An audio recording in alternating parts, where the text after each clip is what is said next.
विद्यार्थियों के समर्पण का शुक्रिया कुछ इस तरह अदा करूं। विद्यार्थी भूल भी जाए तो मैं उन्हें याद करूं। इनके समर्पण ने मुझे इतना सिखाया कि खुद से पहले प्रभु से इनके लिए दुआ करो। जी हाँ मित्रों, आज का प्रकरण है काल, जिसका सामान्य अर्थ होता है समय, जिसको इंग्लिश में टेंस भी कहते हैं।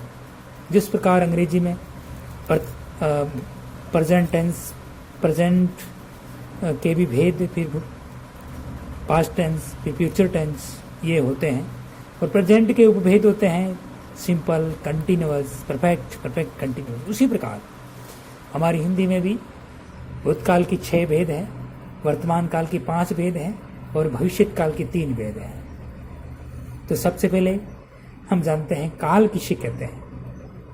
व्याकरण में क्रिया के होने वाले समय को काल कहते हैं, और ये काल 3 प्रकार के होते हैं: भूतकाल, वर्तमान काल और भविष्य काल।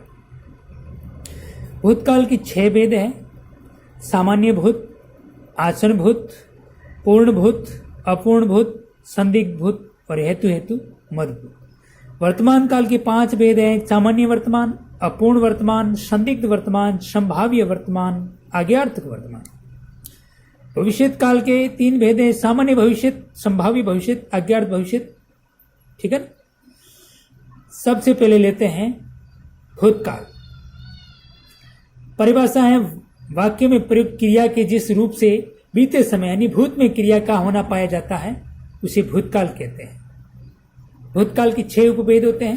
पहला है सामान्य भूत, जब क्रिया के व्यापार की समाप्ति सामान्य रूप से बीते हुए समय में होती है, किंतु इससे ये बोध नहीं होता है कि क्रिया का व्यापार अभी अभी समाप्त हुआ है या काफी समय हो गया। ठीक है ना, ये बोध नहीं होता है।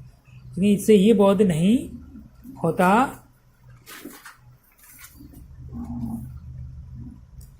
कि क्रिया का व्यापार समाप्त हुए थोड़ी देर हुई है या आदि, वह सामान्य भूत होता है। जैसे कुसुम घर गई, राम ने पुस्तक पढ़ी।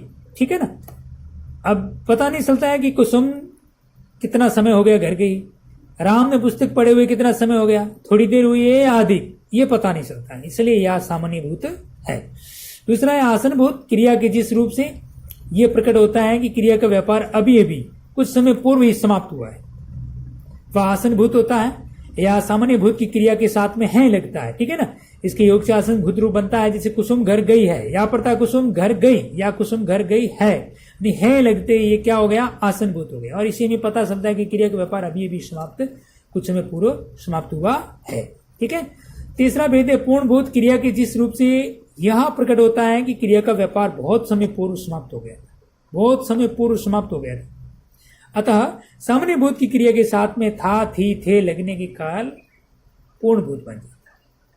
जैसे राम ने पुस्तक पढ़ी थी, अब थी लगते क्या हो गया, पूर्ण भूत हो गया, यानी क्रिया पूरी हो गई। फिर अपूर्ण भूत क्या है कि क्रिया के जिस रूप से यह ज्ञात हो कि उसका व्यापार भूतकाल में अपूर्ण रहा या निरंतर चल रहा था,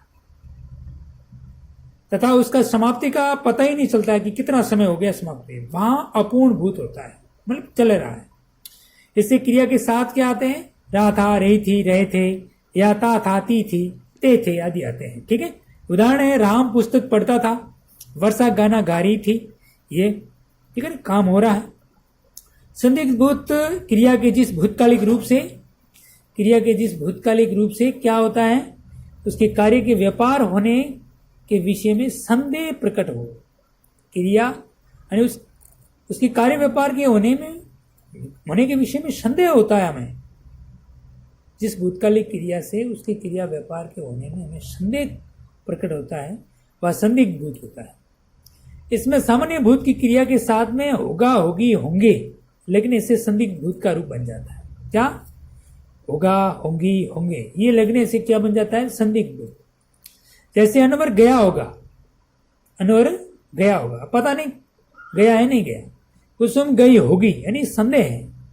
ठीक है ना, कुसुम गई है नहीं गई। ठीक है, तो यहां पर संदिग्ध भूत है।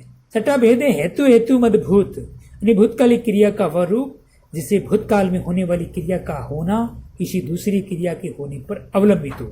जी हाँ बंधुओं, अवलंबित का अर्थ होता है आश्रित होना, मतलब एक भूतकालिक क्रिया दूसरी क्रिया पर आश्रित है, तो वहां पर कैसा काल होगा?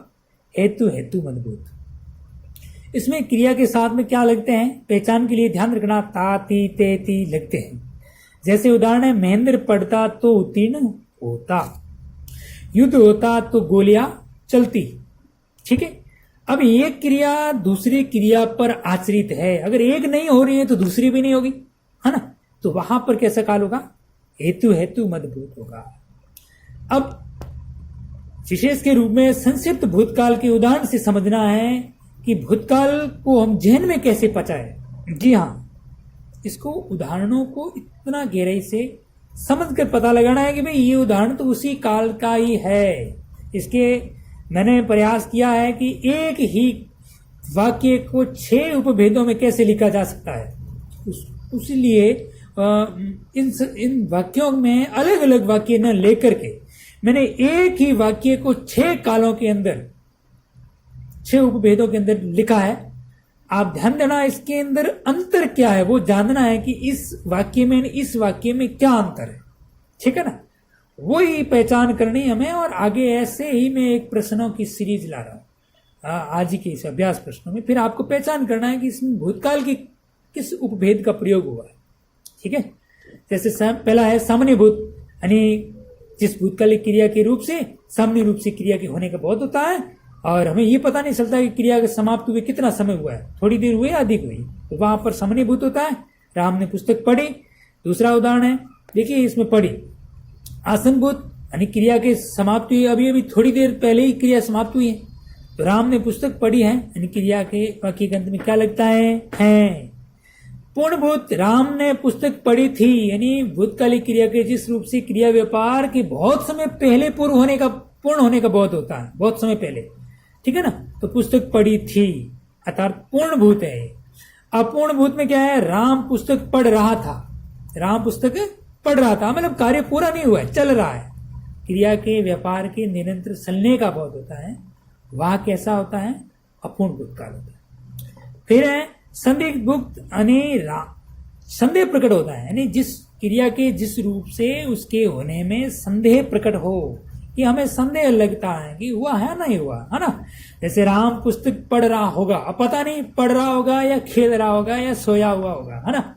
इसलिए यह जहाँ संदेह का प्रकट होता है तो वह कैसा काल होता है, संदिग्ध भूतकाल। यह होगा शब्द पीछे लगाया, ठीक है, इसमें रहा था। फिर हेतु हेतु मदभूत में क्या, यदि राम पढ़ता तो उत्तीर्ण होता, यदि राम पढ़ता तो उत्तीर्ण होता, यदि राम पढ़ता तो उत्तीर्ण होता, मतलब एक क्रिया दूसरी क्रिया पर आश्रित है। भूतकालिक क्रिया के जिस रूप से एक क्रिया का होना दूसरी क्रिया पर अवलंबित हो, हमने ये पढ़ा था ना, तो अवलंबित होना मतलब आश्रित होना, तो वहां पर कैसा है, हेतु हेतु मदभूत होता है। तो इस प्रकार हमने जाना भूतकाल की 6 उपभेदों को, सामान्य भूत, आसन भूत, पूर्ण भूत, अपूर्ण भूत, संदिग्ध भूत और हेतु हेतु मदभूत। इन सभी के उदाहरण को समझ करके पहले का ध्यान रखना, सामान्य रूप से क्रिया का भूतकाल में होने का बहुत होता है, फिर इस क्रिया के पीछे है, फिर थी, फिर रहा था, फिर होगा, फिर तो जुड़ा होता है। ठीक है, तो ये तो हुआ भूतकाल। अब भूतकाल से संबंधित कुछ उदाहरण है जो आपको पहचान करके पता करना है कि इस भूतकाल के 6 उपभेदों में से किसका प्रयोग उस वाक्य में हुआ है। ठीक है, ये मैंने बनाए हैं उदाहरण आपके लिए, और हमें पहचान आनी चाहिए, काल समझ में आना चाहिए। बाकी हाँ भी क्या होता है, एक प्रश्न आता है कि इसमें कारक काल वाच्य बताइए। आज तक तो ऐसा पूछा गया है, जैसा मेरा अनुभव है, बोर्ड ने कारक काल और वाच्य तीनों को मिलाकर के एक प्रश्न पूछा है 3 अंक का। ठीक है ना, तो हमें पहचान आनी चाहिए कि किस काल का वाक्य है। जब तक हमें पहचान नहीं आई तब तक वो हमारा उत्तर सही नहीं होगा। इसलिए बोर्ड के प्रश्न पूछे जाने के अनुकूल ही मैं अभ्यास प्रश्न देता हूं, ताकि आपके भविष्य में काम आए। ठीक है ना, यूं ही मैंने ऐसे नहीं देता हूं कि भूतकाल किसे कहते हैं, ये तो सामान्य बातें आप याद कर सकते हैं। ठीक है ना, थ्योरी की है, लेकिन समझ की बातें जो आपको बतानी है। देखिए, पहला है निम्नलिखित वाक्यों में काल की पहचान कर उसके नाम बताइए।